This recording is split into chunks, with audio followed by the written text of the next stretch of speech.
damos la más cordial bienvenida a esta cuarta ponencia del ciclo de conferencias Aportes de expertos invitados del Departamento de Atención a la Salud en el contexto de la pandemia por COVID-19. A nombre de la maestra María de los Ángeles Martínez Cárdenas y de los jefes de las 6 áreas de investigación que conforman el Departamento de Atención a la Salud, les agradecemos su asistencia y les damos la más cordial bienvenida. En esta conferencia tenemos a un gran invitado que nos hablará sobre los retos de la tanatología en tiempos de confinamiento, un profesionista joven, pero con gran experiencia y dominio del tema. Antes de presentarles la trayectoria profesional de nuestro invitado, les recordaré la dinámica con la que hemos venido trabajando a lo largo de estos ciclos anteriores, la cual consta en que nuestro ponente presenta su tema y posteriormente existirá un tiempo de preguntas, en donde esas preguntas, juntos con comentarios, felicitaciones, ustedes las puedan realizar por medio del chat y yo se las haré llegar a nuestro invitado para que las pueda responder. Por otra parte, a todos nuestros asistentes, les solicito de la manera más atenta que los micrófonos y las cámaras las mantengan apagadas durante el tiempo de la ponencia, ya que la única forma de comunicación que tendremos es por medio del chat.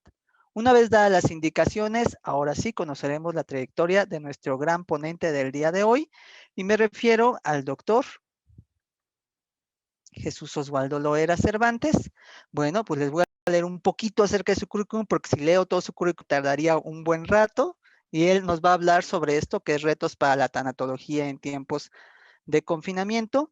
Él cuenta con la carrera de psicología por el Instituto Politécnico Nacional, tiene la maestría en tanatología por el Instituto Mexicano de Psico-Oncología, el doctorado en tanatología por el Instituto Mexicano de Psico-Oncología. Además, ha estudiado filosofía existencial en Círculo de Estudio de Terapia Existencial y psicoterapéutica dinámica orientada en Sociedad Mexicana de Psicólogos Clínicos. Tiene diferentes reconocimientos, entre ellos es director del Instituto Mexicano de Acompañamiento Existencial y fundador y coordinador de tanatología de lo que es el DIF Naucalpan. Además, tiene varios libros escritos y por ahí varios artículos. Entonces, para nosotros siempre es un súper gusto tener a gente tan preparada y que nos pueda compartir su gran gama de conocimientos. Así que bienvenido, doctor Osvaldo, por estar con nosotros. Le agradecemos muchísimo y le cedo los micrófonos para que nos pueda compartir su amplia gama de conocimientos. Muchísimas gracias, Fernando, querido amigo. De inicio, agradecerte este espacio, a ti, al equipo del cual formas parte. Les agradezco un montón la invitación que me hacen. No es la primera vez que estoy con ustedes y les agradezco con ello la confianza que depositan en mí. La charla con la cual me gustaría conversar con ustedes está titulada Retos para una tanatología en tiempos de confinamiento, en la cual intentaré como compartir algunos puntos que he ido notando al paso del acompañamiento tanatológico que brindo en estos meses en confinamiento que hemos vivido todos y todas, ¿no?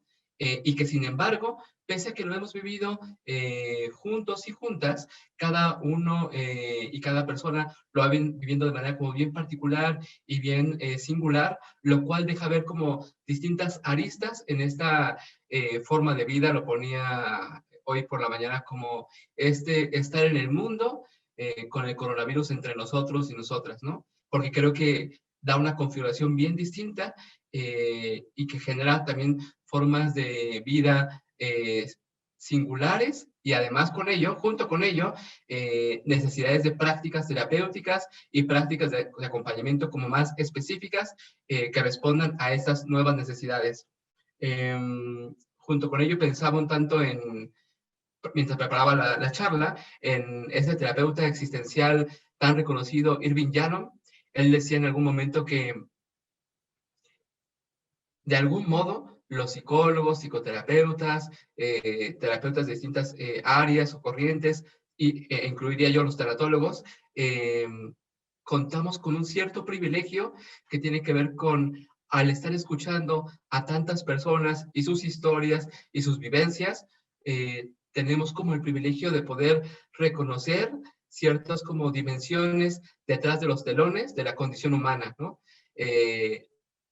La posibilidad de ser como la persona que recibe, pues, esas confesiones o experiencias pero tan íntimas, ¿no? Nos deja en un lugar como muy privilegiado y que nos permite ver como aspectos humanos sumamente profundos, me lo parece, y que pocas veces se dejan escuchar y ver en los cuadros públicos o colectivos. De tal manera que a partir de ahí quise como retomar algunos puntos que he venido notando y escuchando, y a partir de ello generar propuestas tanatológicas que intenten estar a la altura, que intenten responder a las necesidades que vamos viviendo ya en esos casi 11 meses de confinamiento, ¿no? En algunos casos, de vivir con coronavirus y demás, ¿no? Primero, el primer punto que quiero señalar tiene que ver con el coronavirus. Deja ver que vivir humanamente es vivir con otros. Dicho de otro modo, es convivir. Creo que algo bien importante que deja ver el coronavirus de nuestra vida humana tiene que ver con reconocer que la existencia forma parte de un tejido social.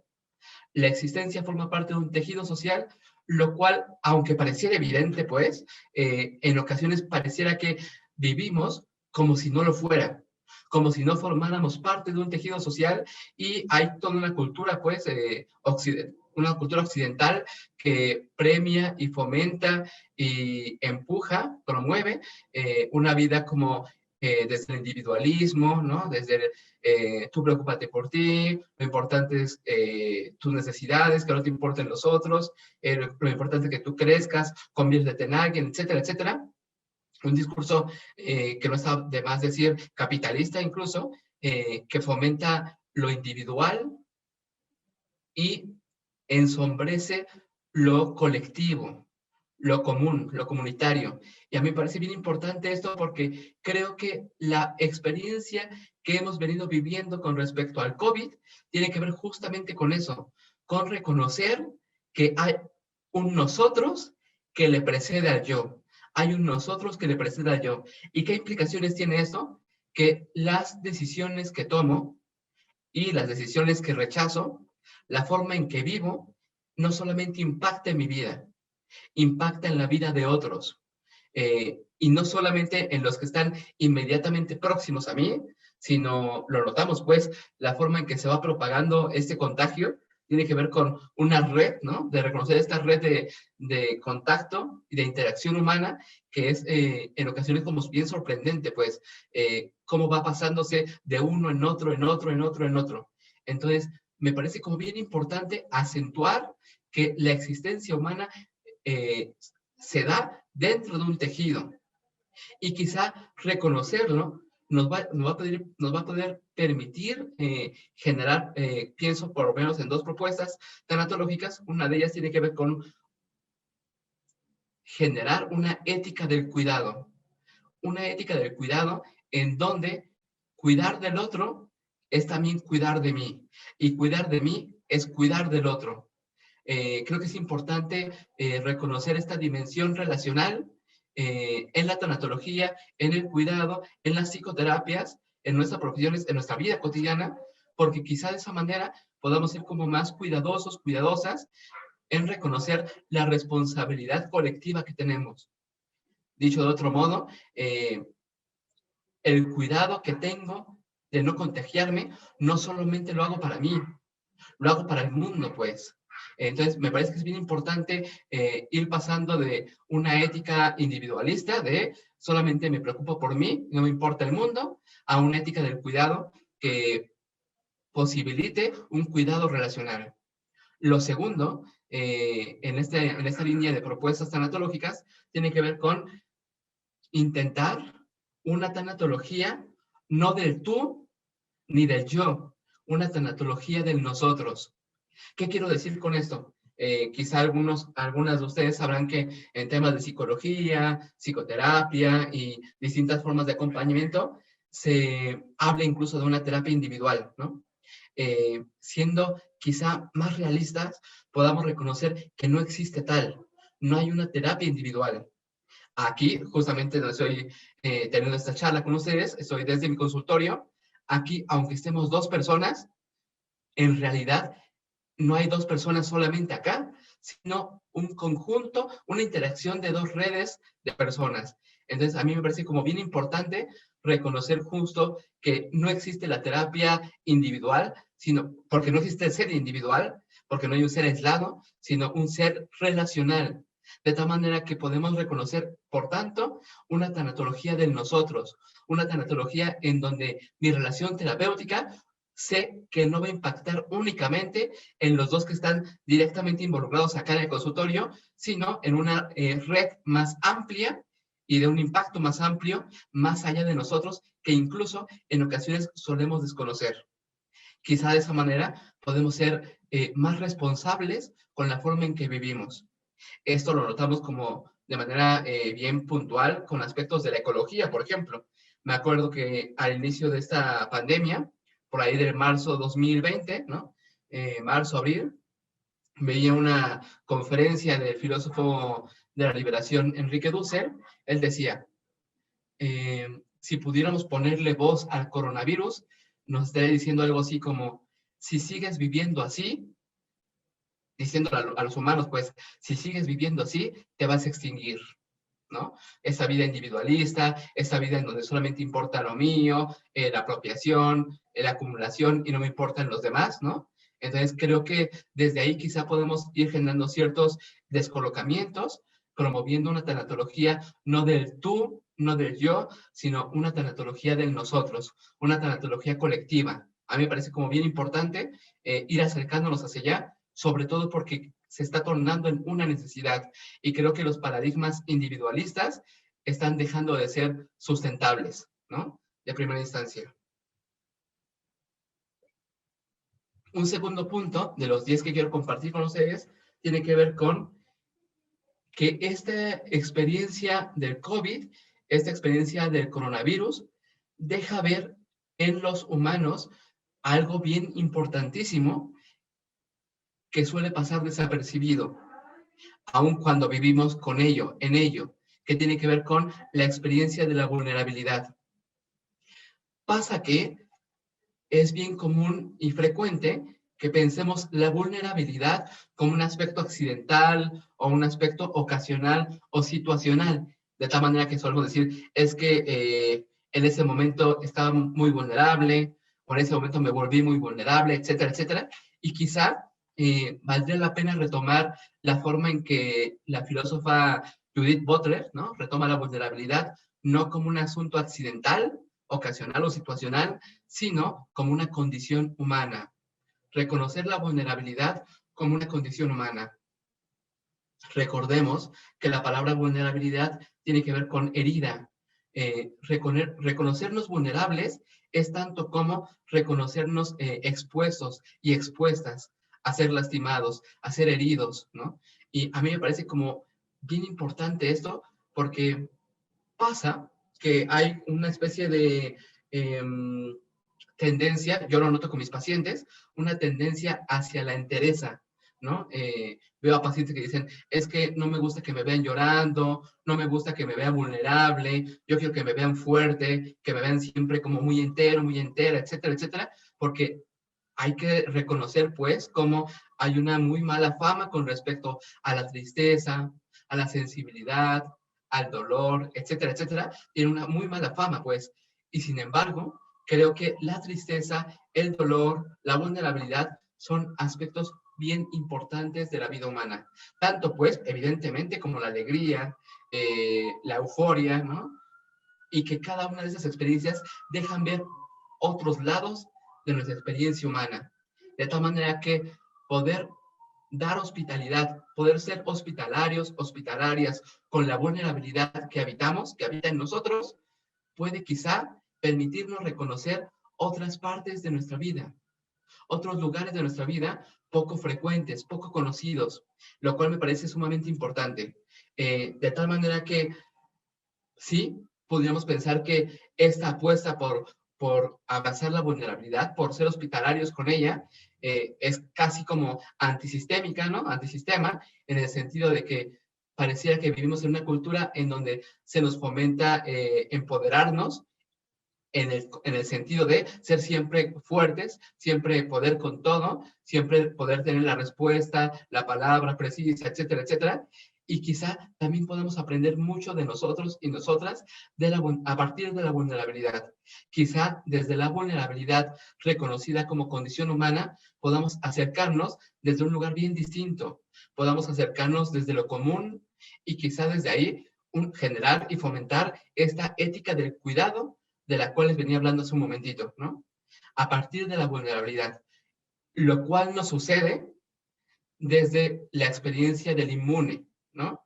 Es bien diferente el que sabe que no puede ser afectado, ¿no? El tema de la piedad, como una especie de yo que no soy afectado, que a mí no va a pasar, ven que te ayudo, acá todos estamos vulnerables.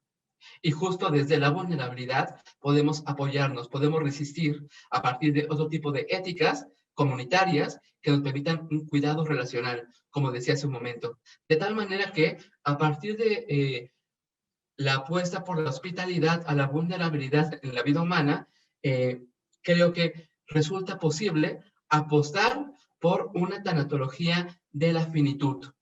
Una tanatología de la finitud. Recojo la expresión finitud, no como suele traducirse como comúnmente, es como bien frecuente que se piense finitud como sinónimo de mortalidad o finitud como sinónimo de mortal. Más bien recojo la expresión finitud tal como la retoma el filósofo catalán Joan Carles Meric, para quien la finitud no tiene que ver únicamente con ser mortales, sino finitud tiene que ver con reconocer en la vida humana lo incompletos que estamos.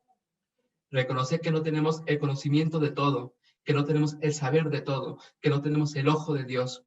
Justo desde esta incompetencia que habita en la vida humana, quizá podemos ser más humildes y más honestos. Hace poquito hablaba con una paciente, ella es antropóloga, y me decía, es que lo que pasa con el coronavirus, me decía, es que no contamos ahora de todo aún con una historia natural de esta enfermedad en particular. Y justo por no contar con esta historia natural, no sabemos ni quiénes eran los más vulnerables, los más expuestos, los más afectados y quiénes no, el por qué para unos afecta de una manera y para otros de otra manera, etcétera, etcétera. Quizás reconociendo la finitud en nuestra vida humana, podamos ser más humildes y desde ahí poder encontrarnos desde un lugar distinto. Quizá la tanatología bien podría generar una forma de acompañamiento más honesto y más cuidadoso desde esta experiencia de finitud, desde reconocer que no podemos saberlo todo, pero que juntos y juntas quizá podamos ir descubriendo más.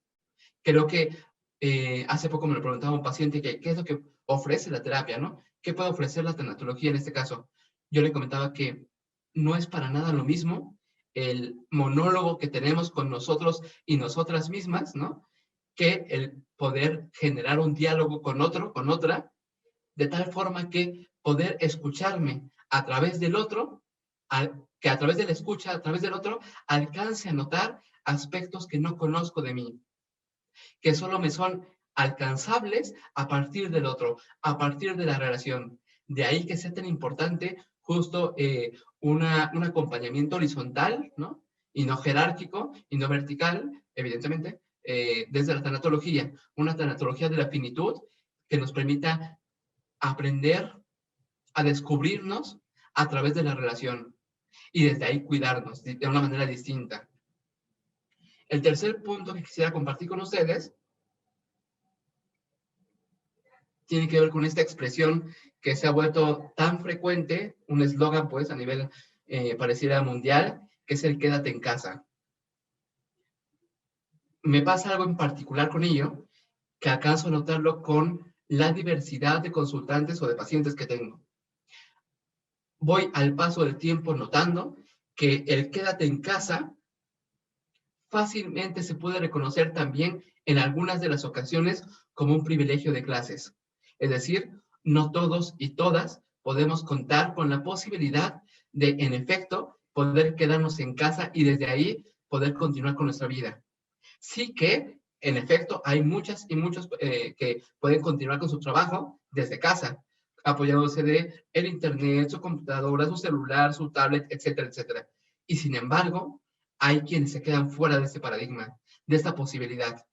Preguntémonos por quienes no pueden quedarse en casa. En ocasiones notaba como ciertos discursos bien peculiares y crueles que tienen que ver con por qué siguen saliendo, por qué son irresponsables, etcétera, etcétera. Y a mí me pasa pues que escuchándoles en consulta, me percato que hay quienes no pueden quedarse en casa porque no tienen, no cuentan con un trabajo en una empresa, en una institución que les respalde y necesitan continuar saliendo porque necesitan seguir trabajando porque viven al día. Entonces, quizá reconociendo que el quédate en casa no es para todos y todas, nos permita reconocer que hay ciertas formas de cuidado que deja en las periferias, en las fronteras, descobijados y descobijadas ciertas vidas humanas. Me ha tocado, pues, reconocer personas que, darme cuenta, pues, más bien escuchar a personas que tienen que mudarse, ¿no? Porque desde que están en temas de, vivimos en temas de pandemia, pues, y de confinamiento, se quedaron sin trabajo, se quedaron sin sueldo, se quedaron sin su quincena y sin las posibilidades de cubrir una renta, ¿no? Entonces, es tremenda, pues, la dimensión de la precariedad que deja ver el coronavirus, el COVID. Entonces, me pasa que en ocasiones me da por creer que la tanatología no presta tanta atención a ello, no presta tanta atención a reconocer que quien está frente a nosotros o del otro lado de la pantalla no es solamente un ser en duelo, sino también es un ser que vive de la economía, que vive de recursos económicos y que en ocasiones tiene hambre y que en ocasiones no tiene dinero para comer. Entonces, quizá una tanatología que reconozca la dimensión de la precariedad en la vida humana pueda generar otro tipo de respuestas y otro tipo de acompañamientos. De tal manera que este quédate en casa, que se ha vuelto un eslogan tan tremendo, no nos lleve a tornarnos indiferentes. Dicho de otro modo, que la distancia física que se nos pide, que se nos sugiere, que se nos exige, no significa distanciamiento social. La distancia física no significa distanciamiento social. De tal manera que el quédate en casa no nos torne una forma de dejar descobijados y descobijadas vidas humanas, ciertas vidas humanas, diría Judith Butler, esos cuerpos que pareciera que no importan, esos cuerpos que parecían desechables. Creo que reconociendo este aspecto, podemos dar cuenta de una distribución diferencial de la exposición al contagio, una distribución diferencial de la exposición a la muerte. ¿Quiénes son todas esas personas que trabajan en un trabajo que no les brinda temas de seguro, ¿no? De seguridad social, de servicios de cuidado, etcétera, etcétera, y que sin embargo les exponen al contagio, ¿no? Entonces, a mí me parece como bien importante retomarlo, porque hay que reconocer ese tipo de violencias, ¿no? Que están sucediéndose y que en ocasiones desde nuestra casa no alcanzamos a escuchar, no alcanzamos a visibilizar. De tal manera que a manera de propuesta con respecto a este rubro, me parece que es importante hacer de la tanatología una tanatología que visibilice y ponga en la mesa la relación entre la muerte y la precariedad, la muerte y la pobreza.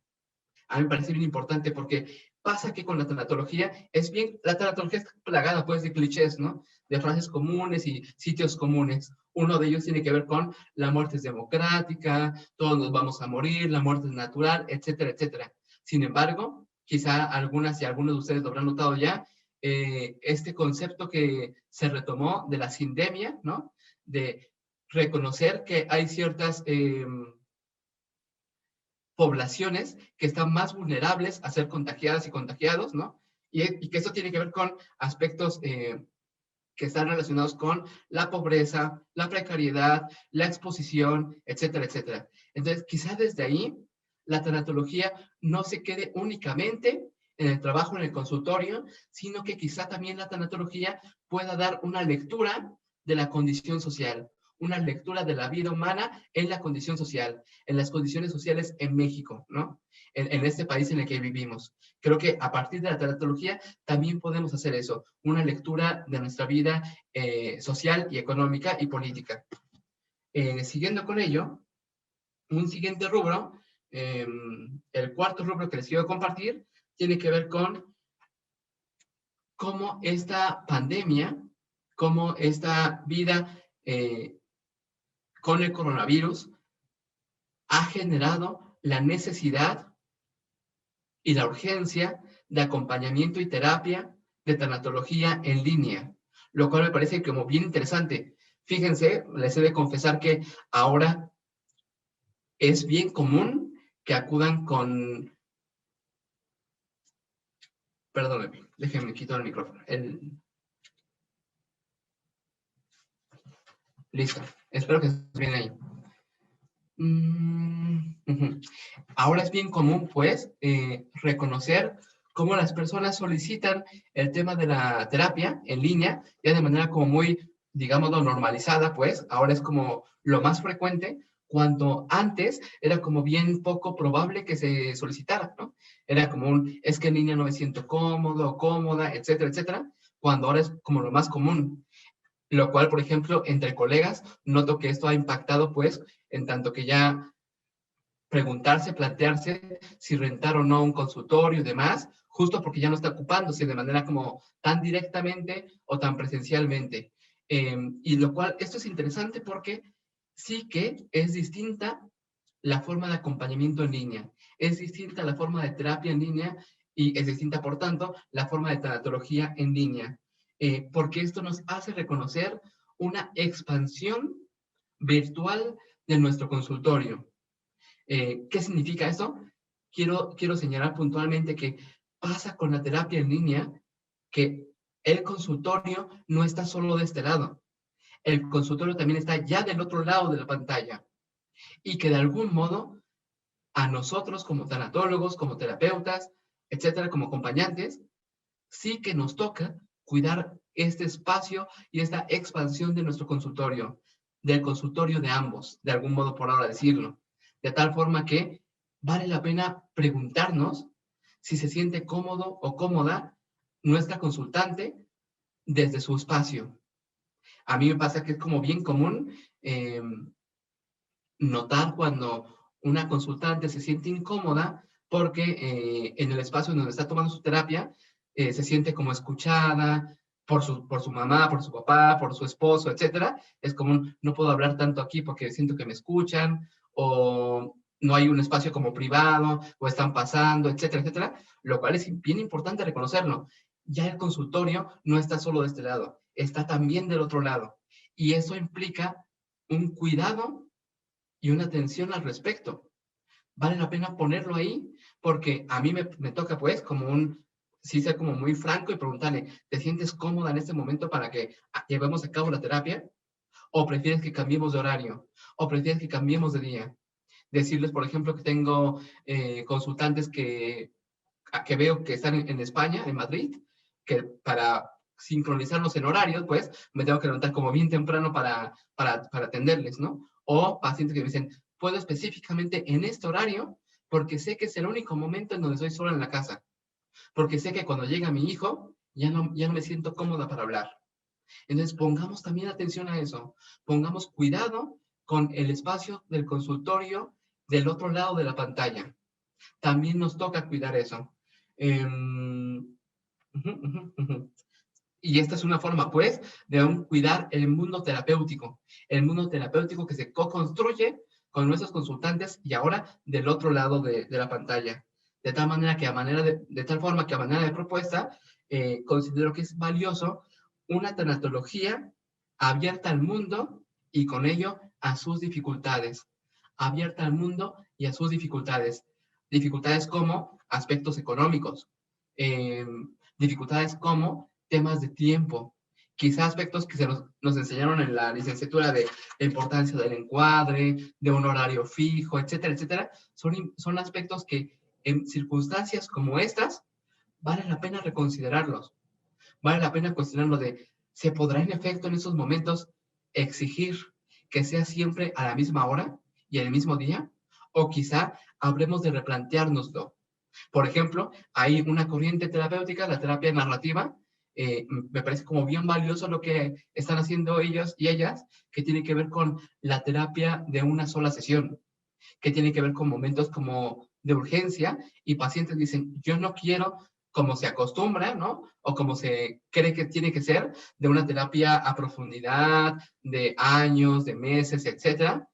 Quizá haya también posibilidades de terapias de una sola sesión en donde se responda de manera directa a la situación que se está viviendo en este momento, y no caer como a mí me enseñaron que tiene que ser así y que tenemos que llevarnos medio año, un año en terapia, así forzosamente tengo que llevar ese proceso. Quizá vale la pena cuestionarnos los paradigmas terapéuticos de los cuales partimos, ¿no? Reconocer que la forma en que hacemos terapia aquí no es necesariamente la misma forma de terapia que se lleva a cabo en todos los lugares. Me ha pasado con consultantes que me dicen, yo particularmente quiero solo 2 sesiones para trabajar específicamente 2 temas, y la verdad es que no me interesa que indaguemos en mi pasado, ni me interesa que trabajemos otras áreas, solamente 2 puntos quiero abordar, lo cual nos coloca ante un dilema ético. ¿Cómo responder a eso? Le doy prioridad al paradigma terapéutico de cual parto y digo, así yo lo juego, busca a alguien con quien sí, o respondo al otro, o me abro al mundo y a sus diversidades, y a sus dificultades, y a sus circunstancias. Lo mismo con lo económico, lo mismo con el tema del tiempo, etcétera, etcétera. Entonces, quizá sea necesario ante un mundo distinto, ante un mundo nuevo que estamos viviendo y que estamos descubriendo juntos y juntas, vale la pena quizá replantearnos los paradigmas de la terapia que practicamos, de las terapias que practicamos. Déjenme ir con el siguiente punto,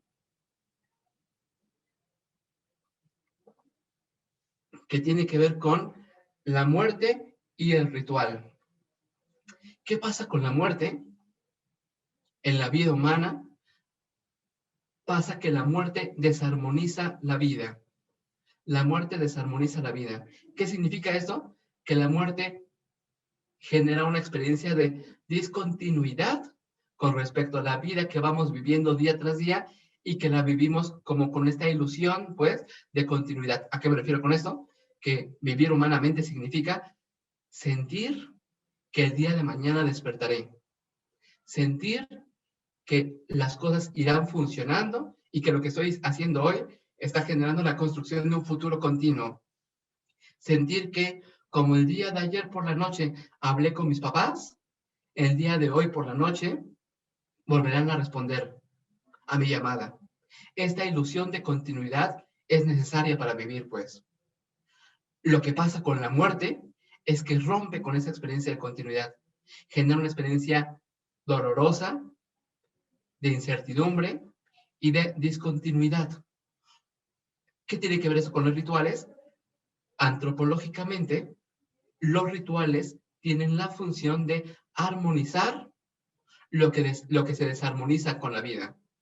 En este caso particularmente, los rituales funerarios, los rituales que podemos llamarles también rituales tanatológicos, tienen la función de armonizar el vacío que deja la muerte, el vacío que deja el duelo entre el antes y el después.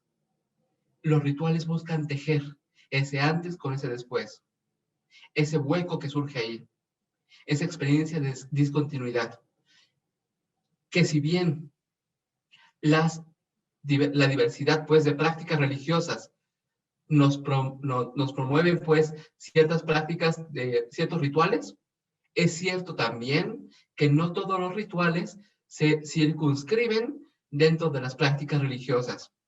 ¿Qué quiero decir con esto? Que no todo, lo digo sobre todo para quienes no practican alguna religión en específico, ¿no? En particular, es bien común que se crea que los rituales tienen que ver específicamente con prácticas religiosas. Y a mí me parece que existe la posibilidad de generar otras formas de rituales, otras formas de intentar armonizar la vida. ¿A dónde voy con todo esto? Dentro de los clichés de la tanatología, es como bien frecuente el tema de la tanatóloga, el tanatólogo, que ya tiene como su librito ahí de rituales como si fuese una lista de herramientas, ¿no? De te sugiero que hagas esto, te sugiero tal cosa, etcétera, etcétera. Y a mí me parece que ante circunstancias como estas que vivimos y ante la diversidad de posiciones espirituales en las que vivimos y ateas en las que vivimos, eh, vale la pena que el tanatólogo, más que quien prescribe un ritual, sea el tanatólogo quien promueva la posibilidad y el lugar para la creación de rituales. Es decir, a mí como tanatólogo considero de manera como muy particular, no me toca decirle a mi paciente, a mi consultante, haz este ritual. Lo que me toca es generar la condición de posibilidad para que se pueda crear un ritual. Ahí es donde practico mi acompañamiento, en reconocer esta necesidad, ¿no? De poder armonizar la necesidad de la despedida, etcétera, etcétera, que ahorita voy para ello, el tema de las condiciones específicas del coronavirus, reconocer la necesidad de despedirnos, nos invita a reconocer otras formas simbólicas de relacionarnos con nuestros ausentes. Pasa que, en efecto, algo que está sucediendo de una manera como bien frecuente con el coronavirus, tiene que ver, y lo voy a mencionar en el siguiente punto, con el tema del tiempo, la velocidad, pero también con la dificultad para despedirnos. La ausencia de la despedida que genera efectos emocionales importantes. Quizá hallemos otras formas de despedirnos, pero que eso se va llevando de proceso en proceso. Es decir, no es algo que se pueda generalizar. Cada consultante, cada paciente va hallando la forma de despedirse. Y que creo que el tanatólogo o la tanatóloga habrá de apoyar y de promover esa creación, esa forma creativa de desarrollar esa despedida tan necesaria en algunas de las ocasiones, en muchas de las ocasiones.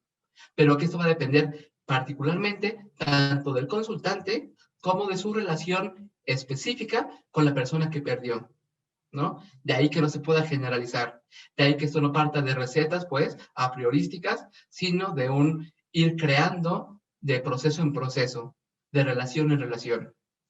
Por tanto, a manera de propuesta, considero valioso una tanatología que no prescriba rituales, pero que dé lugar al nacimiento y surgimiento del ritual, de proceso en proceso.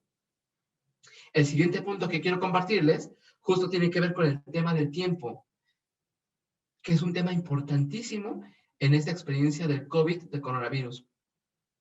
Pasa que es bien diferente la experiencia de la muerte de mi familiar que voy reconociendo su afectación, dando seguimiento a su enfermedad, a su deterioro, y que cada vez más la familia se va preparando para el término, para el fin de su vida. Es bien diferente eso al de un día para otro se contagió, sin saber dónde o cómo, con la angustia que eso suscita de solamente tú o también nosotros, el tema de la hospitalización y la velocidad con que se muere, ¿no? Es muy frecuente que mis pacientes que están llegando conmigo por este tipo de pérdidas me narren experiencias de fue internado un lunes y el día miércoles nos hablan para avisarnos que ya había muerto, ¿no? Esta velocidad, esta muerte tan feroz, por así decirle, por así nombrarle, genera efectos y configuraciones específicas con respecto al duelo, que es importante tenerlo presente. Hay una velocidad de la muerte distinta que genera ciertos retos con respecto a su asimilación. Es común que escuche a mis pacientes diciéndome, es que sí, sé cognitivamente que me dicen que ya murió, pero siento como si emocionalmente aún no lo creyera del todo. Es como una experiencia, suelen decírmelo como dividida, entre por un lado lo sé, porque lo escucho, porque se dio la cremación, etcétera, etcétera, pero emocionalmente aún no siento que de verdad eso esté pasando. Este desfase entre el pensamiento y el sentimiento, recordemos a Eduardo Galeano con la condición sentipensantes, pues, este desfase entre el sentimiento y el pensamiento, es importante tenerla presente porque deja ver que hay que ser pacientes con el tiempo de la emocionalidad, ser pacientes con el tiempo de la asimilación, que en tiempos de confinamiento se va dando de una manera bien distinta. Me acuerdo de una paciente que me decía, es que aún cuando lo veo en el calendario de que ya pasó un año de la muerte de mi papá, me dice, siéndote honesta, no siento como si ya pasaron, como si ya hubiera pasado un año, ¿no? Entonces, no es, el punto acá es, el tiempo del duelo no es el tiempo del calendario, no es el tiempo del reloj, es el tiempo vivido, no es el tiempo del cronos, sino el tiempo del kairos, el tiempo que se vive, el tiempo que se siente. De ahí que considero como propuesta una tanatología no del cronos, sino una tanatología del kairos, que no se rija por los calendarios, ¿no? Ni por los cronómetros, la cronometrización de la experiencia, sino con la paciencia ante la sensibilidad. La paciencia ante la sensibilidad. Me parece sumamente importante, porque creo que no todos y todas viven el duelo a un mismo ritmo. Y que no es lo mismo vivir un duelo encerrado en casa que saliendo día a día. Los duelos de confinamiento tienen un tiempo distinto. Porque es cierto que mucho de la ausencia, esto que trabajan con frecuencia, los que trabajan y mencionan con frecuencia los psicoanalistas, lo cual que llaman principio de la realidad y tal, de darse cuenta de la ausencia, ¿no? Del vacío, tiene que ver mucho con nuestra vida cotidiana, pero en momentos en donde nuestra vida cotidiana también es distinta, estando encerrados, pareciera que la experiencia de la asimilación se va llevando en un tiempo distinto. Entonces mi propuesta es, seamos pacientes y seamos sensibles al tiempo vivido, una tanatología del kairos. El siguiente punto, ya les hablé hace ratito del tema de la precariedad, el tema de la vulnerabilidad también, y ahora quiero tocar un punto que también me parece importante, que tiene que ver con la fragilidad. El coronavirus, me lo parece, deja ver la fragilidad del mundo. Dicho de otro modo, deja ver la fragilidad de la construcción social de la realidad, como dirían esos sociólogos Peter Berger y Thomas Luckmann. Es un libro que suelo citar cada que puedo, pues, que me encanta ese libro, titulado La construcción social de la realidad, ¿no? Acá lo parafraseo como la construcción social de la normalidad, porque es interesante, pues, esto de, este eslogan también que vivimos de la nueva normalidad, justo es un reconocer que no es que una normalidad y otra se instalen como por arte de magia, pues, sino que hay una construcción social para ello.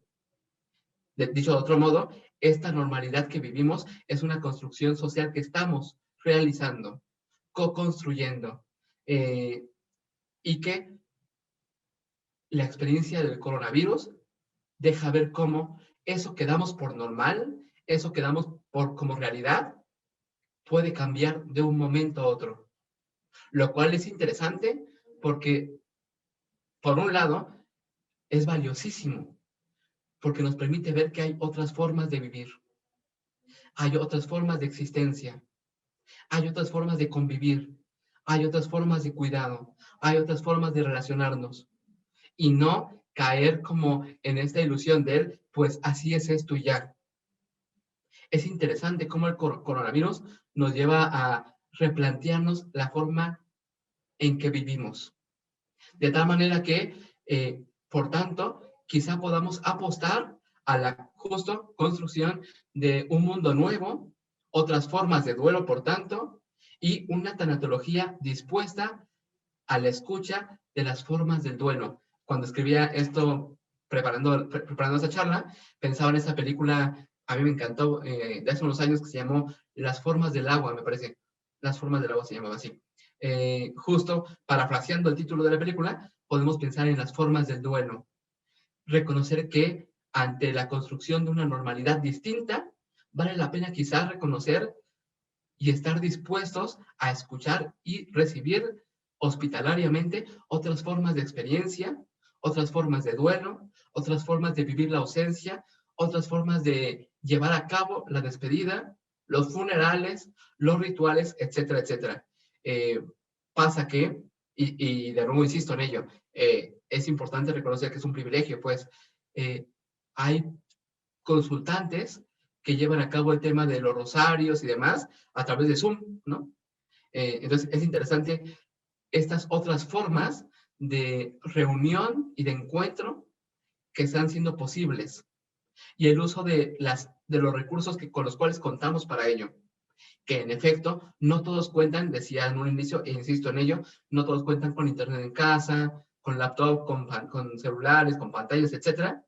Habremos de ser creativos y creativas para dar lugar a estas otras formas de experiencia y otras formas de afrontamiento con la vida. Otro siguiente punto tiene que ver con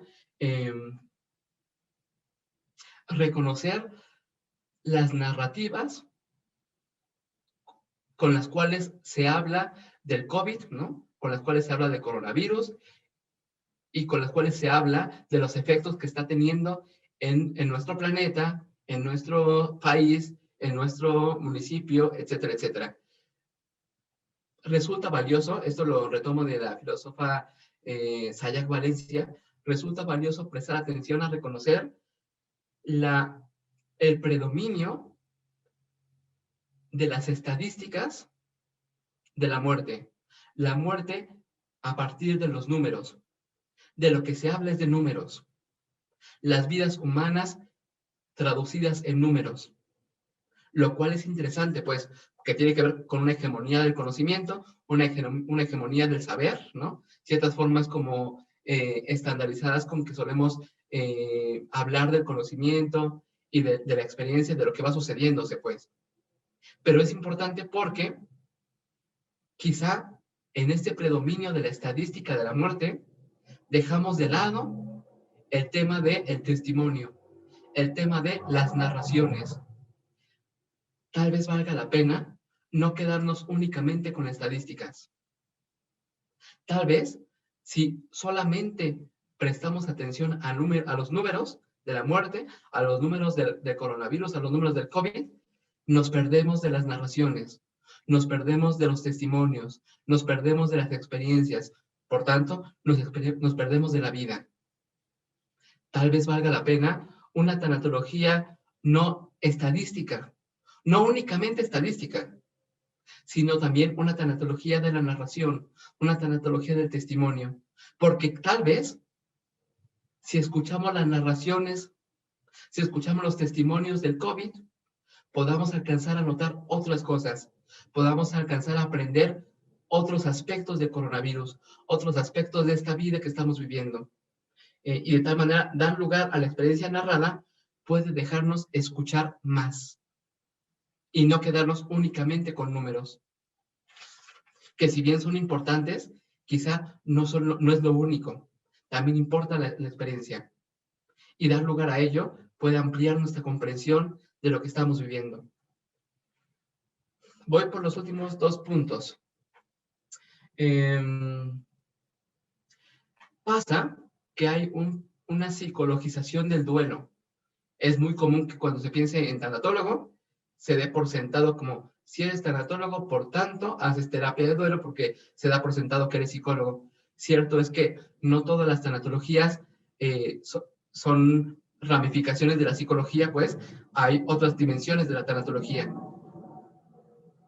Y sucede que en el predominio de la psicologización del duelo, parecía que cuando pensamos en duelo, pensamos específicamente en duelo como experiencia emocional o duelo como experiencia espiritual. Es muy común que lo que se dice del duelo pase entre esas dos dimensiones, sobre todo, ¿no? Entre la experiencia emocional, de me siento triste, extrañar, la ausencia, etcétera, y también la experiencia espiritual respecto a los recursos metafísicos de los cuales hacemos uso, ¿no? Del ahora en el más allá, o ahora a través de la ausencia, de esta ausencia que no es de toda ausencia, sino también una forma de presencia, etcétera, etcétera. Sin embargo, el duelo no se agota únicamente, exclusivamente en estas dos dimensiones, que es la emocional y la espiritual, sino que también el duelo tiene otras dimensiones, como lo son la dimensión social y económica. El duelo también tiene una dimensión social y económica, porque no basta con pensar el duelo como una reacción únicamente emocional, sino vale la pena quizá preguntarnos con el impacto económico que tiene que los padres de una familia mueran por coronavirus y que se queden únicamente los hijos al resguardo de los tíos, de los abuelos, y el impacto económico que esto tiene. O el impacto de la dinámica social en la familia cuando un miembro muere. ¿Qué pasa cuando alguien deja de estar? ¿Cómo modifica las dinámicas de interacción? Entonces, esto lo digo un tanto como con la invitación de no nos quedemos únicamente en la exploración emocional y espiritual del duelo. Demos lugar también a la exploración del impacto económico y social que tiene la ausencia, porque también son otros efectos de la ausencia, otros efectos de la muerte. De tal manera que reconocer estos efectos de la muerte nos da la posibilidad de reconocer una tanatología con una sensibilidad socioeconómica también. Una tanatología con una sensibilidad socioeconómica y no únicamente emocional y no únicamente espiritual. Ahora iré con el último punto que preparé para esta charla, para que conversemos,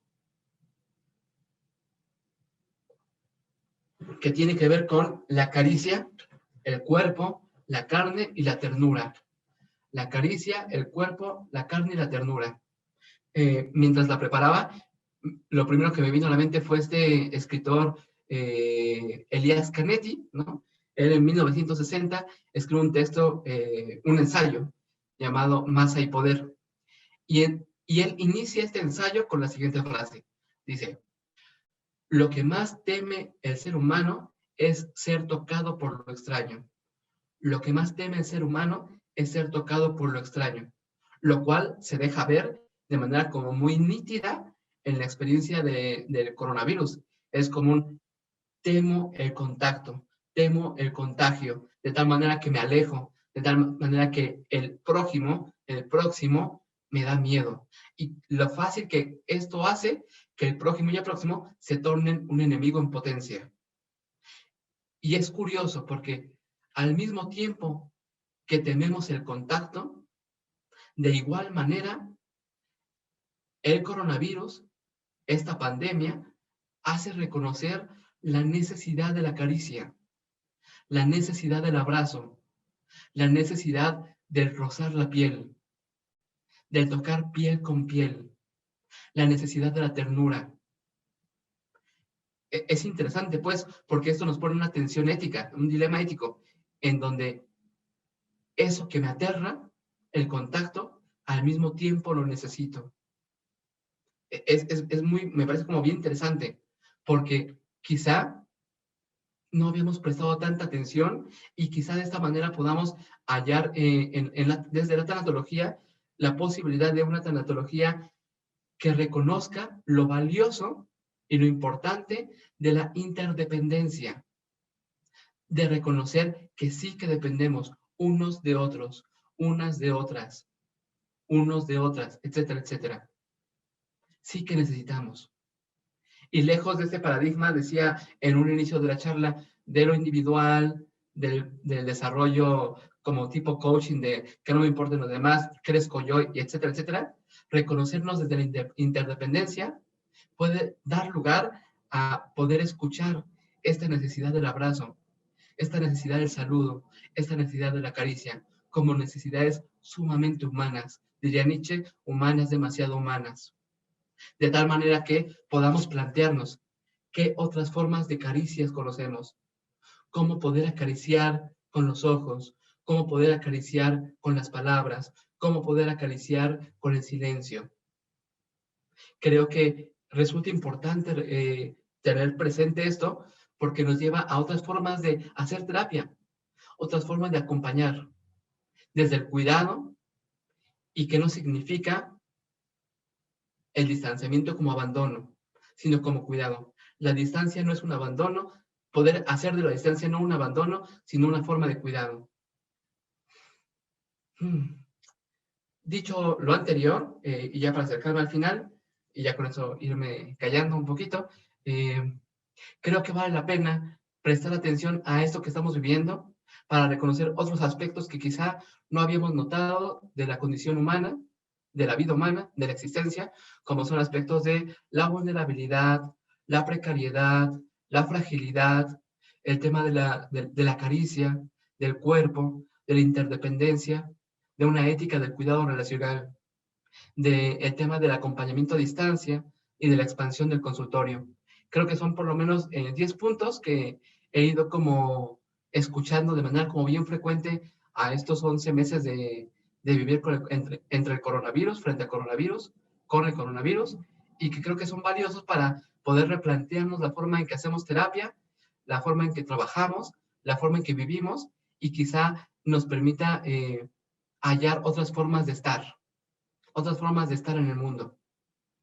Por aquí me voy quedando. Si gustan, podemos dar lugar a las preguntas. Ok, pues bueno, mi apreciado Oswaldo, siempre un gusto poder escucharte, siempre un gusto poder escuchar estas reflexiones tan importantes para todos los que nos dedicamos a esta parte tanatológica y sobre todo estas grandes reflexiones que nos haces sentir y que nos haces al final de cuentas tener presentes.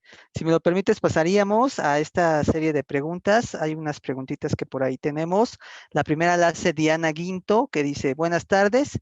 En caso donde los familiares que al morir alguien de COVID no logran cumplir los ritos conocidos y más bien se encuentran con que no pudieron despedirse simbólicamente, ¿el proceso de duelo se vive diferente? Listo. Sí que las condiciones en las que estamos viviendo generan efectos, efectos y configuraciones en la forma en que vivimos el duelo. Y sin embargo, no nos exime, me lo parece, no nos exime de la necesidad de generar creativamente otras formas de despedirnos y otras formas de ritualizar esta experiencia.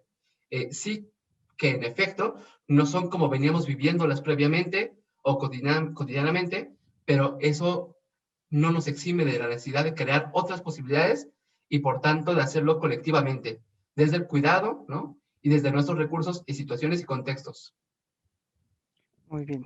Raquel Ramírez menciona, buenas tardes, me gustaría que nos pudiera recomendar qué rituales se pueden llevar a cabo para quienes han tenido la pérdida de un familiar en esta pandemia y que no tienen la posibilidad de reunirse de manera presencial. Sí, algo que me ha parecido sumamente valioso tiene que ver con el tema de la escritura. Déjenme decirles que esto no es una creación mía, ¿no? Hubo un filósofo, Roland Barthes, él tiene un libro que se llama Diario de un duelo.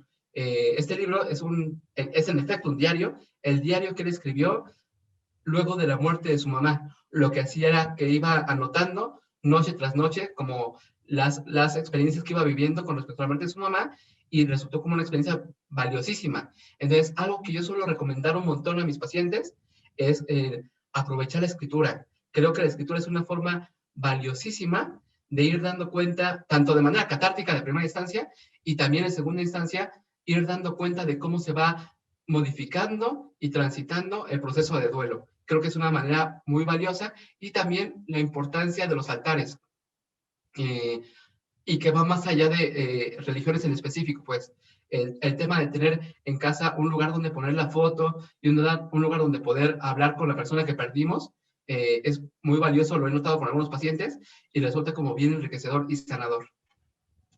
Gracias.